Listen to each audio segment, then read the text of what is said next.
అధ్యక్ష, విశాఖపట్నంలో చలనచిత్ర పరిశ్రమ అభివృద్ధి గురించి ప్రశ్న అధ్యక్ష. ఇది అయితే ప్రస్తుతం ప్రభుత్వం దగ్గర విశాఖపట్నంలో ప్రత్యేకించి చలనచిత్ర పరిశ్రమ అభివృద్ధికి ఒక పథకం లేకపోయినప్పటికీ కూడా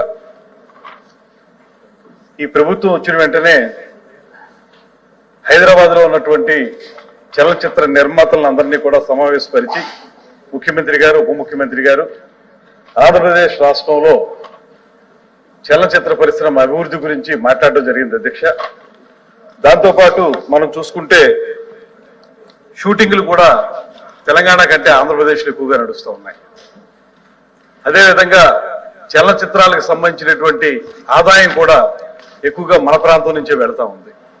ఈ నేపథ్యంలో నిర్మాతలను మనం కోరుతున్నది ఏంటంటే, మీరు ఇక్కడ వనరులు ఉపయోగించుకుంటున్నారు, ఆన్లైన్లో మీకు షూటింగ్లకి అనుమతులు ఇస్తున్నాం, దాంతోపాటు మౌలిక సదుపాయాలు కూడా ఏర్పాటు చేస్తున్నాం కనుక హైదరాబాద్ లో ఏ రకంగా అయితే మీరు స్టూడియోలు నిర్మించారో, రికార్డింగ్ థియేటర్లు నిర్మించారో, రీ రికార్డింగ్ థియేటర్లు నిర్మించారో, డబ్బింగ్ థియేటర్లు నిర్మించారో అదే తరహా సదుపాయాల్ని ఆంధ్రప్రదేశ్ రాష్ట్రంలో కూడా ఏర్పాటు చేసినట్లయితే స్థానికంగా ఉన్నటువంటి కళాకారులు, ప్రతిభావంతులైనటువంటి సాంకేతిక నిపుణులకి అవకాశం దొరుకుతుందనేటువంటి మాట వారికి చెప్పడం జరిగింది.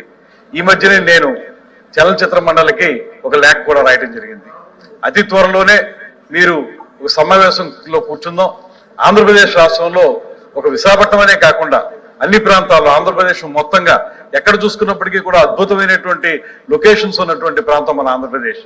విశాఖపట్నం చాలా అద్భుతంగా ఉంటుంది, కోనసీమ, అదేవిధంగా మనకి తిరుపతి, మన ఈ కోస్తా జిల్లాలు అన్ని కూడా చాలా లొకేల్ బ్యూటీ ఉన్నటువంటి ప్రాంతాలు. ఈ ప్రాంతాల్లో షూటింగ్లు కూడా మీరు ఎక్కువ చేస్తున్నారు కనుక కేవలం షూటింగ్లు చేసి వెళ్ళిపోవటం, మా దగ్గర నుంచి ఆదాయం తీసుకోవడం మాత్రమే కాకుండా మీరు సైతం ఇక్కడ స్టూడియోలు నిర్మించండి, దానికి అవసరమైనటువంటి మేము పూర్తి సహకారాన్ని అందిస్తాం, ఇప్పటికే అన్ని విధాలుగా సహకరిస్తున్నాం అనేటువంటి మాట చెప్పడం జరిగింది అధ్యక్ష. దాని ప్రకారం కొంతమంది నిర్మాతలు సుముఖంగా ఉన్నారు. త్వరలోనే మరొక సమావేశం ఏర్పాటు చేసి మొత్తంగా ప్రభుత్వం చేస్తుందా లేకపోతే పబ్లిక్ ప్రైవేట్ పార్ట్నర్షిప్ ద్వారా చేస్తుందా అనేటువంటి అంశాన్ని నిర్ణయించి తద్వారా ఆంధ్రప్రదేశ్ రాష్ట్రంలో చలనచిత్ర పరిశ్రమని అభివృద్ధి చేయడానికి ఈ ప్రభుత్వం కృతనిశ్చయంతో ఉందనేటువంటి మాట తమ ద్వారా తెలియజేస్తున్నారు అధ్యక్ష. రవీంద్రబాబు గారు. సార్ చిత్రమైన పరిస్థితిలో పెట్టారు సార్ నన్ను. ఇప్పుడు సార్ మంత్రి గారు చాలా చెప్పారు, విశాఖపట్నం చాలా అందమైన సిటీ అన్నారు, చాలా బ్యూటిఫుల్ గా షూటింగ్ జరుగుతుంది అన్నారు, చాలా బాగా మాట్లాడారు, నిర్మాతలతో మాట్లాడారు, లెటర్ రాశారన్నారు, పిలిచారన్నారు, రకరకాలుగా పవన్ కళ్యాణ్ గారు ఉన్నారు కాబట్టి ఇవన్నీ చేశారు. ఆన్సర్ ఏంటి sir? Is there any proposal with the government to develop film industry Visakhapatnam? No. Any proposal to increase with does not arise. If so details thereof does not arise. ఏంటి sir ఎంత firm answers? Question answer చెప్తే over answer ఏమో బ్రహ్మాండం చెప్పారు కదా, return answer ఏంటి sir? దాంట్లో కోపం ఏంటి సార్ మీకు?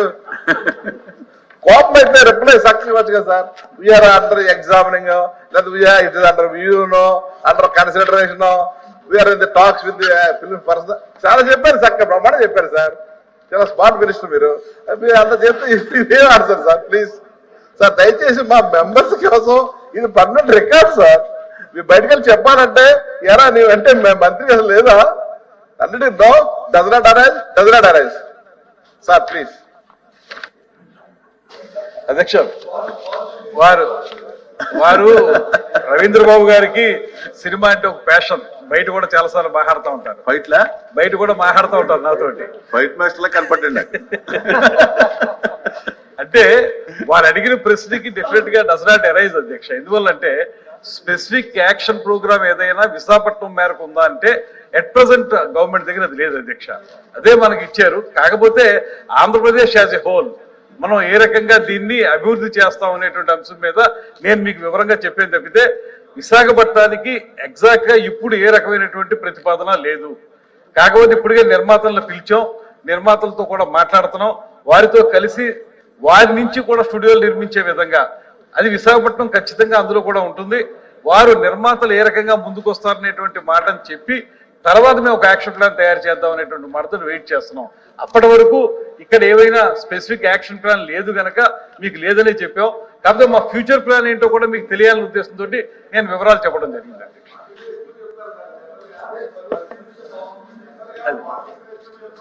తక్కువ చేస్తాం, కానీ తక్కువ చెప్పి ఎక్కువ చేస్తే పబ్లిసిటీ రాదు కదా సార్ కందులు దుర్గేష్ గారికి. అధ్యక్ష, తప్పనిసరిగా వారు చెప్పిన ప్రకారంగా మన ఆంధ్రప్రదేశ్ లో చలనచిత్ర పరిశ్రమ అభివృద్ధి జరగాలంటే మాత్రం ఖచ్చితంగా మనకి ముఖ్యమైనటువంటి ప్రదేశం విశాఖపట్నం. అందువల్ల గతంలో కొన్ని ప్రయత్నాలు జరిగాయి. ఇప్పుడు కూడా రాబోయే రోజుల్లో నిర్మాతలతో మాట్లాడిన తర్వాత ఒక అండర్స్టాండింగ్ వస్తాం. వచ్చిన తర్వాత విశాఖపట్నాన్ని టాప్ ప్రయారిటీ ఇచ్చి, తిరుపతిని కూడా టాప్ ప్రయారిటీ ఇచ్చి ఖచ్చితంగా ఇక్కడ లొకేషన్స్ ఉపయోగించుకునే విధంగా పరిశ్రమను అభివృద్ధి చేయడానికి ప్రభుత్వం సిద్ధంగా ఉందనేటువంటి మాట మాత్రం తమ ద్వారా తెలియజేస్తున్నాను. Okay, next question. Okay sir.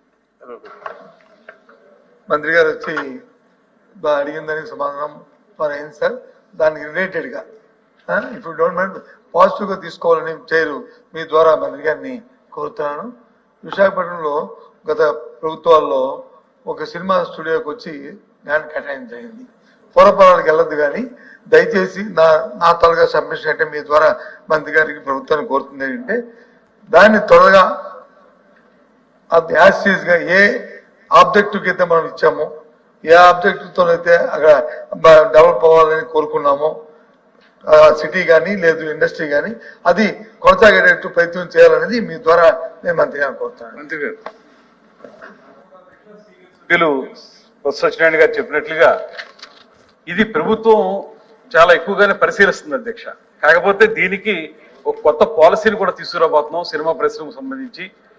ఎందుకు దీన్ని ఇంకా మేము ఎక్స్ప్లిసిట్ గా చెప్పట్లేదంటే, త్వరలో నిర్మాతలతో ఒక చర్చా కార్యక్రమాన్ని ఏర్పాటు చేసి వారి నుంచి సూచనలు తీసుకుని వారికి మాకు ఆమోదయోగ్యమైనటువంటి మన అందరికి ఉపయోగపడే విధంగా తప్పనిసరిగా ఒక కార్యాచరణ ఏర్పాటు చేస్తాం. దాంట్లో ప్రధానంగా వారు చెప్పిన విధంగా విశాఖపట్నంలో గతంలో జరిగే ప్రయత్నాలు కొనసాగింపుగా ఒక అద్భుతమైనటువంటి ప్రాంతంగా విశాఖపట్నాన్ని సినిమా వరకు చాలా అద్భుతంగా ముందుకు తీసుకెళ్ళడానికి ప్రభుత్వం పూర్తి ఆలోచన ఉంది. మంత్రి గారు ఇన్ ఫ్యూచర్ చెప్తారు సార్, ఆల్రెడీ గవర్నమెంట్ అలొకేటెడ్ గా ఇచ్చిన ఈ విషయం ఉన్నాయి సార్, అవి ఉన్నాయి ఒకటి రెండు నేమ్ చేయవలసి వస్తే రామానాయుడు ఫిల్మ్ స్టూడియో లాంటివి ఉన్నాయి సార్. దాని ఆబ్జెక్ట్ ఆ స్పిరిట్ ని పోనీకంటే దయచేసి అది కొనసాగించే ప్రయత్నం చేయాలన్నది మా కోరిక సార్. అది నేను ఆ వివరాల్లోకి వెళితే కొంచెం ఇబ్బందికరం వారికి అని ఉద్దేశంతో చెప్పలేదు అధ్యక్ష. రామానాయుడు స్టూడియో గతంలో అక్కడ 34 ఎకరాలు 44 సెంట్లు అక్కడ కేటాయించిన మాట వాస్తవం అధ్యక్ష. అక్కడ కొంత ప్రయత్నం జరిగింది. తర్వాత గత ప్రభుత్వంలోనే అందులో 15 ఎకరాలని లేఅవుట్లు చేసి వేరే అవసరాలకు ఉపయోగించడానికి ప్రయత్నం జరిగింది అధ్యక్ష. దానికి మా కూటమి ప్రభుత్వానికి చెందినటువంటి శాసనసభ్యులే దాని సుప్రీంకోర్టులో దానికి ఎస్ఎల్పి వేయడం జరిగింది. అది ఇవాళ కోర్టులో పెండింగ్ ఉంది కనుక దాని గురించి నేను మాట్లాడటం లేదు. కాకపోతే ఇచ్చినటువంటి ప్రభుత్వం వేరు, దాన్ని ఇతర అవసరాలకు ఉపయోగించాలనేటువంటి ప్రయత్నం చేసిన ప్రభుత్వం కూడా గత 5 సంవత్సరాలు పరిపాలించిన ప్రభుత్వం. దానికి ఒకవేళ ఆ విషయం మీద ఇంకా లోతుగా వెళ్తే వారికే ఇబ్బంది. అందువల్ల ఆ విషయాలు నేను వెళ్ళటం లేదు. కానీ ఇక రాబోయే రోజుల్లో ఏం చేస్తాం, ఎందుకు చెప్తున్నాం అంటే, ఆ రకంగా ఏ అవసరాల కోసం అయితే ఒక భూమిని కేటాయించామో దానికి ఖచ్చితంగా కట్టుబడి ఉండే విధంగానే వారి మీద మేము ఒత్తిడి తీసుకొస్తాం. ఆ రకంగానే ఇచ్చినటువంటి 34 ఎకరాలని పూర్తి స్థాయిలో కోర్టులో ఉంది కాబట్టి ఎక్కువ మాట్లాడటం లేదు. కానీ 100% సినిమా పరిశ్రమ అభివృద్ధి ఉపయోగించే విధంగా మేము ఒత్తిడి తీసుకొచ్చి అభివృద్ధి చేయడానికి సిద్ధంగా ఉన్నాం. ఓకే.